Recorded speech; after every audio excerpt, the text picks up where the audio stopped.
ផ្ទះគ្មានជំនាញតារានិងស្រីនាងជាប្តីប្រពន្ធវ័យក្មេងមួយគូដែលបានសម្រេចចិត្តចាកចេញពីភាពអ៊ូអរនៃទីក្រុងភ្នំពេញដើម្បីស្វែងរកជីវិតស្ងប់ស្ងាត់នៅជ័យក្រុងពួកគេមានកូនស្រីម្នាក់ឈ្មោះលីសាអាយុ5ឆ្នាំដែលជាកែវភ្នែកនៃគ្រួសារជីវិតនៅទីក្រុងបានធ្វើឲ្យពួកគេហត់នឿយទាំងផ្លូវកាយនិងផ្លូវចិត្តជាមួយនឹងសម្ពាធការងារនិងការចំណាយខ្ពស់ដូច្នេះហើយពេលដែលពួកគេបានឃើញផ្ទះឈើចាស់បុរាណមួយលក់ក្នុងតម្លៃធូរថ្លៃគួរឲ្យភ្ញាក់ផ្អើលនៅភូមិអំទៅដាវដំណាំហូបផ្លែនិងដើមឈើធំក្បែរដងស្ទឹងមួយនោះពួកគេក៏សម្រេចចុចទិញភ្លាមដោយគ្មានការស្ទាក់ស្ទើរផ្ទះនោះសាងសង់ពីឈើល្អប្រណិតបក់ដំបូលប្រក់ក្បួនស្រកានាគមានសសរធំរហូតដល់16ដើមធ្វើឲ្យវាមានទំហំធំទូលាយគួរឲ្យគយគន់ទ្វីត្បិតតែវាមានសភាពចាស់ទ្រុឌទ្រោមបន្តិចមែនតែគេអាចមើលឃើញពីភាពរុងរឿងកាលពីអតីតកាលរបស់វាមានបង្អួចជាច្រើនដែលមើលទៅឃើញទេសភាពស្រស់បំព្រងនៃវាលស្រែនិងព្រៃឈើបៃតងខ្ចីតារានិងស្រីនាងស្រមៃគិតអំពីការជួសជុលប្រទេសនេះឲ្យក្លាយជាកន្លែងស្នាក់នៅដ៏កក់ក្ដៅសម្រាប់គ្រួសារពួកគេលីសាក៏រំភើបចិត្តមិនចាញ់ឪពុកម្ដាយដែរនាងរត់លេងពេញផ្ទះយ៉ាងសប្បាយរីករាយនៅពេលពួកគេមកមើលផ្ទះដំបូងលីសាបានរត់ចូលទៅបន្ទប់មួយដែលពោរពេញដោយធូលីដីហើយស្រែកហៅឪពុកម្ដាយនាងប៉ាម៉ាក់មកមើលនេះបន្ទប់នេះធំស្អាតណាស់តារានិងស្រីនាងសម្លឹងមើលគ្នាហើយញញឹមលីសាចូលចិត្តផ្ទះនេះអត់តារាសួរចាខ្ញុំចូលចិត្តណាស់នៅទីនេះមានកន្លែងលេងច្រើនណាស់លីសាឆ្លើយទៅទឹកមុខរីករាយទោះបីជាយ៉ាងណាក៏ដោយក៏មានចំណុចមួយដែលធ្វើឲ្យស្រីនាងចម្លែកចិត្តបន្តិចដែរគឺនៅមុខផ្ទះនោះគ្មានតូបអ្នកតាឬសាលាចធានដូចផ្ទះខ្មែរទូទៅនោះទេនាងនឹកឆ្ងល់តែគិតថាមិនមែនជារឿងធំដុំអ្វីនោះទេពួកនាងជាអ្នកទីក្រុង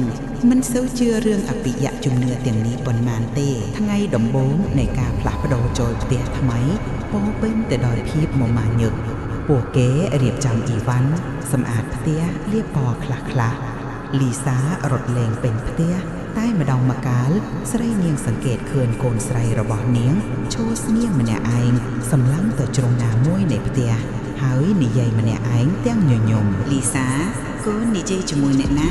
ស្រីនាងសួរអត់ទេម៉ាក់ខ្ញុំនិយាយជាមួយមិត្តភក្តិថ្មីរបស់ខ្ញុំទេលីសាឆ្លើយដោយមិនងាកមុខស្រីនាងគ្រវីក្បាលតិចហើយគិតថាលីសាចាប់ផ្ដើមស្រមៃបង្កើតមិត្តភក្តិក្នុងសព្វនិមិត្តដូចក្មេងដទៃដែរប៉ុន្តែនៅពេលយប់ដំបូងនៅក្នុងផ្ទះនោះស្រីនាងចាប់ផ្ដើមមានអារម្មណ៍ចម្លែកនាងឮសំឡេងក្ដុងក្ដាំងតិចពីជាន់ក្រោមដូចជាមាននរណាម្នាក់កំពុងដើរនាងគិតថាជាតារាតែពេលងាកមើលប្តីនាងកំពុងលេបលក់ស្កប់ស្កល់នាងព្យាយាមមិនគិតច្រើនតែអារម្មណ៍ត្រជាក់ស្រីមួយបានរត់កាត់ខ្នងនាងធ្វើឲ្យរោមនាងព្រឺខ្ញាប៉ុន្មានថ្ងៃក្រោយមករឿងចម្លែកកើតឡើងកាន់តែញឹកញាប់លីសានៅតែបន្តនិយាយជាមួយមិត្តភក្តិដែលមើលមិនឃើញក្រវ៉ាក់នាងហៅមិត្តភក្តិមួយថារិទ្ធីចូលចិត្តលេងតុក្កតាណាស់ស្មាតលីសាប្រាប់ម្ដាយទាំងញញឹមស្រីនាងចាប់ផ្ដើមព្រួយបារម្ភនាងព្យាយាមសួរលីសាអំពីរិទ្ធីតែលីសាគ្រាន់តែឆ្លើយថារិទ្ធីជាក្មេងស្រីល្អចេះលេងជាមួយនាងម៉ាក់រិទ្ធីថាគាត់ចូលចិត្តលេងនៅបន្ទប់តូចនោះណាលីសាចំអុលទៅបន្ទប់មួយដែលពួកគេទុកចោលជាបន្ទប់ស្តុកអីវ៉ាន់ចាស់នៅយប់មួយតារានិងស្រីនាងកំពុងមើលទូរទស្សន៍ស្រាប់តែទូរទស្សន៍រលត់ទៅវិញតារាខំដោតដួយឡើងវិញតែវាបើកមិនរួចមួយសន្ទុះក្រោយមកវាបើកវិញដោយខ្លួនឯងហើយបដូរទៅប៉ុកដែលចាក់បទចម្រៀងកូម៉ាពួកគេសម្លឹងមុខគ្នាទាំងងឿងឆ្ងល់ចម្លែកណាស់តារារ៉អូប្តីខ្ញុំមិនសូវស្រួលខ្មាំងខ្លួនទេតាំងពីយើងមកផ្ទះនេះស្រីនាងបន្លឺឡើងយប់នោះស្រីនាងយកសប្តិឃើញនាងនៅក្នុងផ្ទះនេះឯងតែវាស្ងាត់ជ្រងំងងឹតសូនឈឹងនាងឮសំឡេងក្មេងស្រីម្នាក់យំខ្សឹកសួនហើយបន្ទាប់មកក៏ឮសំឡេងសើចក្អាកក្អាយនាងភ្ញាក់ព្រឺតខ្លួនប្រាណបែកញើជោក នាងងាកមើលតារាកំពុងដេកលក់លងលក់ព្រឹកឡើងស្រីនាងឃើញតុក្កតាខ្លាឃ្មុំដែលលីសាចូលចិត្តបន្ផុតទៅដេកលើតុផ្ទះបាយនាងចាំបានច្បាស់ថានាងទុកវានៅក្នុងបន្ទប់គេងលីសានាងចាប់ផ្ដើមភ័យខ្លាចតារាប្តីឯងឃើញតុក្កតាលីសានៅលើតុផ្ទះបាយអត់ស្រីនាងសួរអត់ទេខ្ញុំមិនបានទៅជន់ក្រោមផងយប់มึงតារាឆ្លើយតែងឿនឆ្ងល់តែខ្ញុំទុកវានៅបន្ទប់លីសាតែអ្នកណាជាអ្នកយកមកនៅពេលល្ងាចខណៈដែលស្រីនាងកំពុងរៀបចំអាហារលីសាស្រែកហៅម្ដាយពីបន្ទប់ទទួលភ្ញៀវម៉ារេធីលេងបាល់ជាមួយខ្ញុំស្រីនាងងាកមើលឃើញបាល់ដែលលីសាលេងកំពុងរមៀលទៅមកដោយខ្លួនឯងដូចជាមាននរណាម្នាក់ទាត់ស្រីនាងភ័យស្លុតនាងដឹងថារឿងនេះមិនមែនជារឿងធម្មតាទៀតទេយប់នោះតារានិងស្រីនាងសម្រេចចិត្តនិយាយគ្នាដោយបើកចំហាប្តីខ្ញុំគិតថានៅក្នុងផ្ទះនេះមានអ្វីមួយមិនស្រួលស្រីនាងនិយាយតាំងភ័យកុំគិតអីផ្ដេសផ្ដាស់អីប្រពន្ធប្រហែលជាយើងលឿយហត់ពេកហើយតារាព្យាយាមមិនជឿតែលីសាឃើញមិត្តភក្តិដែលមើលមិនឃើញឯរឿងតុក្កតានិងបាល់នោះទៀតប្រពន្ធខ្ញុំដឹងថាវាចម្លែកតែយើងមិនគួរគិតអីជ្រុលពេកណា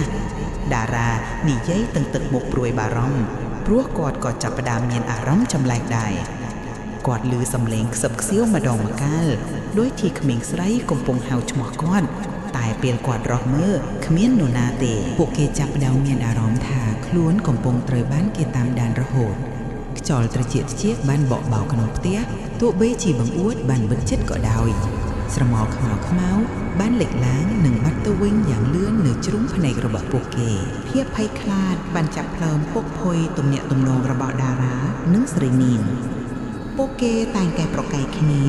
រកហេតុផលដើម្បីបដិសេធរឿងអាក្រក់ៗដែលកំពុងកើតឡើងតារា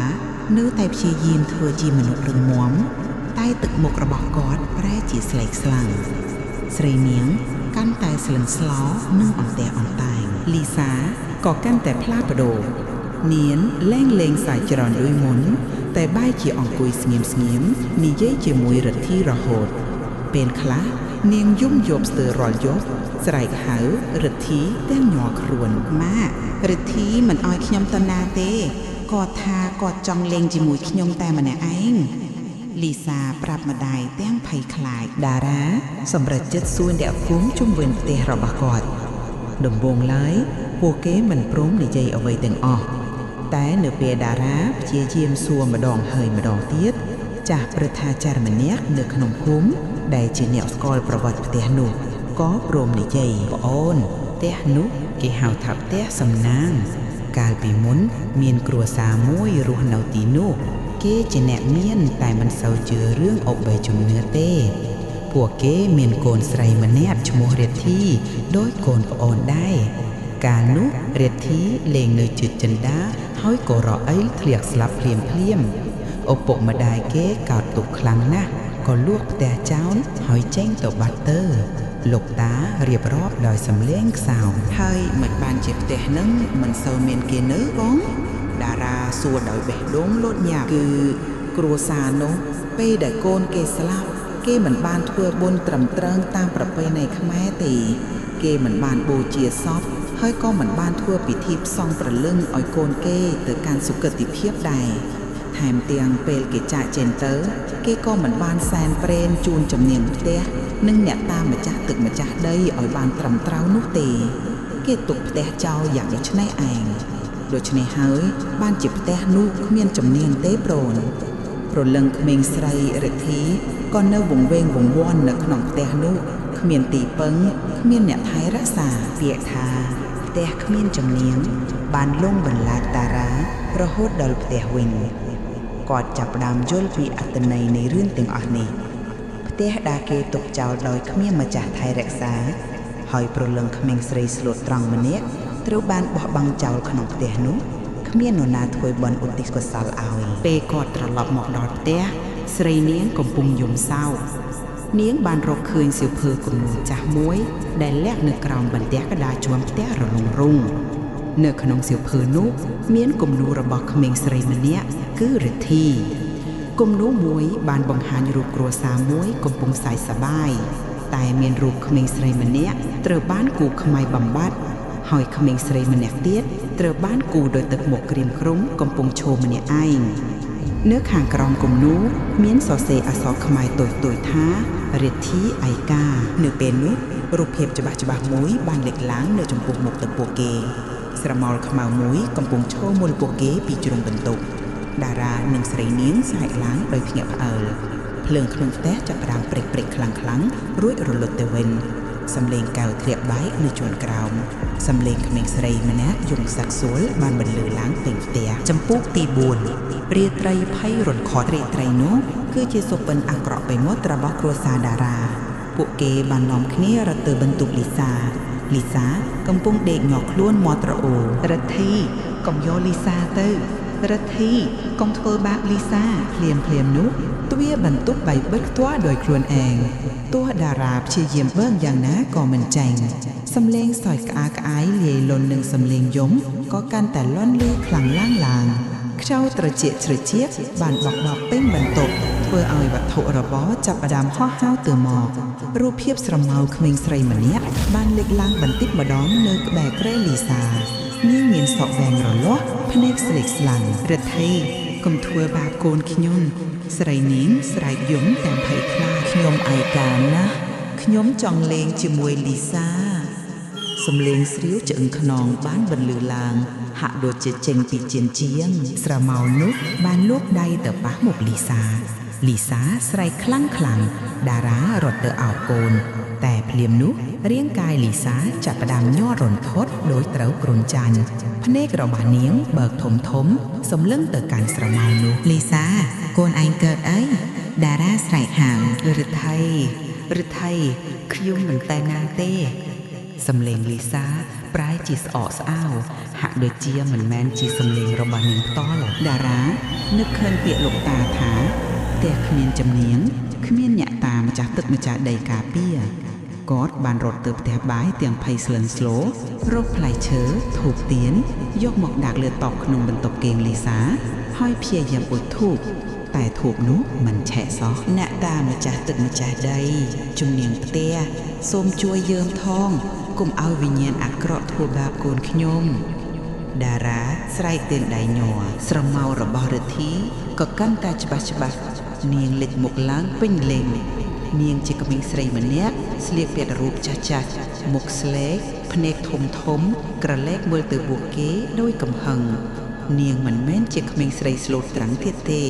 នាងគឺវិញ្ញាណដែលមានកំហឹងនិងការឯកាពួកឯងមិនដែលជឿរឿងខ្ញុំទេពួកឯងក៏ដូចគេដែរគ្មាននរណាចង់លេងជាមួយខ្ញុំទេខ្ញុំនឹងយកលីសាទៅលេងជាមួយខ្ញុំរិទ្ធីស្រែកទាំងទឹកមុខឈឺចាប់រូបភាពរបស់នាងបានលយទៅរកលីសាតារាបានយកខ្លួនបាំងកូនស្រីនាងបានស្រែកយំតែមិនដឹងធ្វើដូចម្ដេចក្នុងពេលដ៏អស់សង្ឃឹមនោះតារាបាននឹកឃើញសៀវភៅគំនូររបស់រិទ្ធីដែលស្រីនាងរកឃើញគាត់បានរត់ទៅយកវាមកហើយបង្ហាញទៅកាន់រិទ្ធី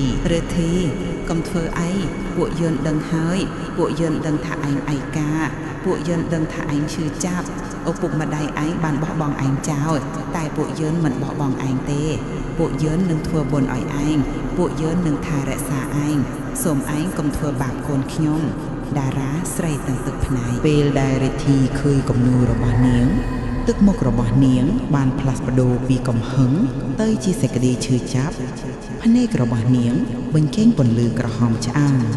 នាងបានសម្លឹងទៅតារានិងស្រីនាងសំឡេងយំរបស់រិទ្ធីបានបន្លឺឡើងកាន់តែខ្លាំងរួចក៏ស្ងាត់ទៅវិញរូបភាពរបស់នាងបានរសាត់បាត់ទៅដោយបន្សល់ទុកនៅខ្យល់ត្រជាក់ស្រេងភ្លើងបានភ្លឺឡើងវិញទ្វារបានបើកដោយខ្លួនឯងលីសាក៏ដាត់សន្លប់បាត់ទៅតារានិងស្រីនាងបានអបកូនទាំង3នាក់យំសោកដោយមិនដឹងថាអ្វីកើតឡើងពិតប្រាកដពួកគេមិនបានគេងលក់សោះនៅយប់នោះព្រឹកឡើងពួកគេបាននាំលីសាទៅជួបគ្រូខ្មែរដែលលោកតាអ្នកភូមិបានណែនាំគ្រូខ្មែរបានធ្វើពិធីបណ្ដេញឧបទ្រពចង្រៃនិងផ្សងព្រលឹងឲ្យលីសា លោកក៏បានប្រាប់តារានិងស្រីនាងឲ្យធ្វើបុណ្យឧទ្ទិសកុសលជូនព្រលឹងរិទ្ធីព្រមទាំងសែនព្រេនជូនជំញាំផ្ទះនិងអ្នកតាមចាស់ទឹកចាស់ដីឲ្យបានត្រឹមត្រូវវិញ្ញាណរិទ្ធីមិនបានចាកចេញទៅទាំងស្រុងនោះទេនាងនៅតែជាប់ជំពាក់នឹងផ្ទះនោះដោយសារការឈឺចាប់និងការឯកាគ្រូខ្មែរបញ្យលអ្វីដែលបងប្អូនបានធ្វើគឺត្រឹមត្រូវគឺការទទួលស្គាល់ការឈឺចាប់របស់នាងមិនមែនគ្រាន់តែបណ្ដេញនាងនោះទេតែនាងត្រូវការពេលវេលានិងការធ្វើបុណ្យជូននាងឲ្យបានទៀងទាត់តារានិងស្រីនាងបានសម្រេចចិត្តចាកចេញពីផ្ទះនោះភ្លាមពួកគេបានសាងសង់សាលាឆក់ទៀននៅខាងមុខផ្ទះហើយបានធ្វើបុណ្យឧទ្ទិសកុសលជូនរិទ្ធីព្រមទាំងសែនព្រេនជូនជំនាងផ្ទះនិងអ្នកតាមចាស់ទឹកម្ចាស់ដីរៀងរាល់ខែពួកគេមិនបានលក់ផ្ទះនោះទេព្រោះពួកគេដឹងថាបើពួកគេលក់គ្រួសារផ្សេងទៀតក៏អាចនឹងជួបរឿងដូចពួកគេដែរផ្ទះនោះបានคล้ายជាផ្ទះដែលគ្មាននរណារស់នៅតែមានអ្នកថែរក្សាហើយមានប្រលឹងក្មេងស្រីរិទ្ធីដែលនៅតែវង្វេងវង្វាន់រៀងរាល់ខែពួកគេបានមកដុតធូបអ៊ុជទៀនដាក់ផ្លែឈើជូនរិទ្ធីពួកគេសង្ឃឹមថាថ្ងៃណាមួយប្រលឹងរបស់រិទ្ធីនឹងបានទៅកាន់សុគតិភាពហើយរកឃើញភាពស្ងប់សុខពិតប្រាកដពេលធ្វើចាក់ចេញពីផ្ទះនោះជាលើកចុងក្រោយពេលថ្ងៃត្រង់តារាបានងាកក្រោយមើលផ្ទះចាស់នោះគាត់ឃើញមានស្រមោលទូចមួយឈរនៅបង្អួចជាន់ទី2ហាក់ដូចជាកំពុងគ្រវីដៃលាស្រមោលនោះមើលទៅមិនសូវជាគួរឲ្យខ្លាចដូចមុនទេតែវាពោពេញទៅដោយភាពសោកសៅតារាដឹងថាផ្ទះនោះនឹងនៅតែជាផ្ទះគ្មានជំនាញជារៀងរហូតគ្មាននរណាអាចរស់នៅទីនោះដោយសុខសាន្តបានឡើយព្រោះវាជាទីកន្លែងដែលប្រលឹងឯកោម្នាក់កំពុងរងចាំការរំដោះខ្លួនហើយរឿងរ៉ាវដ៏រន្ធត់នៅក្នុងផ្ទះនោះបានបន្សល់ទុកនៅស្នាមរបួសផ្លូវចិត្តដែលមិនអាចព្យាបាលបានសម្រាប់គ្រួសាររបស់គាត់លីសាមិនបាននិយាយអំពីរិទ្ធីតទៅទៀតទេតែពេលខ្លះនាងតែងតែសម្លឹងទៅមេឃពេលយប់ហើយនិយាយខ្សឹបៗថារិទ្ធីឯងសុខសប្បាយទេគ្រួសាររបស់តារាបានចាកចេញពីផ្ទះនោះតែពួកគេមិនអាចចាកចេញពីភាពភ័យខ្លាចនិងការលងបន្លាចដោយប្រលឹងរិទ្ធីបានទាំងស្រុងឡើយព្រោះនៅក្នុងចិត្តរបស់ពួកគេផ្ទះឈើចាស់នោះនឹងនៅតែជារឿងលងបន្លាចមួយជារៀងរហូត